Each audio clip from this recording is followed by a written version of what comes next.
ng bayan, maasahan anumang panahon. Magandang araw po sa ating lahat. Narito ang update sa lagi ng panahon ngayong Lunes, April 22, 2024. Ngayong araw ay makakaapekto pa rin ang ridge ng high pressure area sa eastern sections ng northern Luzon.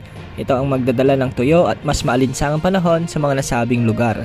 Samantala patuloy namang umiiral ang mainit na hangin o ang easterlies sa bahagi ng Visayas at iba pang bahagi ng bansa na siyang magdadala ng maalinsangang panahon sa maraming lugar, ngunit minsan ay may mga dalang kaulapan at mahihinang mga pagulan.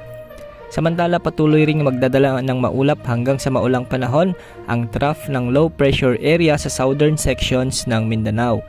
Narito naman ang heat index forecast ngayong araw ayon sa inilabas ng Pag-asa.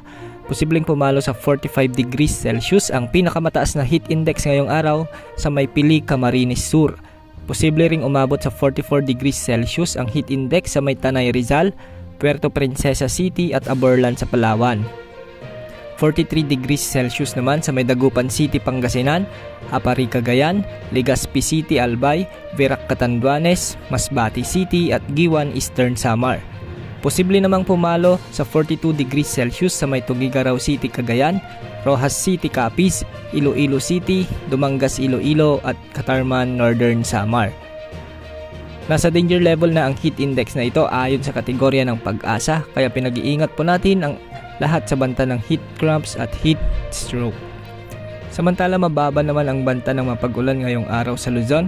Posible lamang ang mga localized thunderstorms sa may Abra, Ilocos Region, Aurora, Quezon at ilang bahagi ng Bicol Region, lalo na pagsapit ng hapon at gabi. Sa Metro Manila ay magpapatuloy ang malinsangang panahon, ngunit posible rin ang mga isolated rains sa dakong hapon at gabi.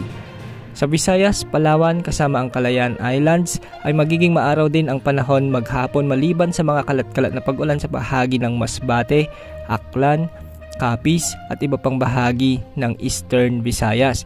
Makakaapekto na rin ang trough ng LPA sa southern sections ng Samar at Leyte ngayong araw. Sa Mindanao ay asahan ng maulap na kalangitan na minsan ay may mga mahina hanggang sa malalakas na buhos ng ulan dahil sa extension o trough ng low pressure area na nasa southern section ng Mindanao. Apektado ng trough ng LPA ang halos buong Mindanao, kaya pinag-iingat po natin ang ating mga kababayan sa banta ng biglang pagbaha at landslides.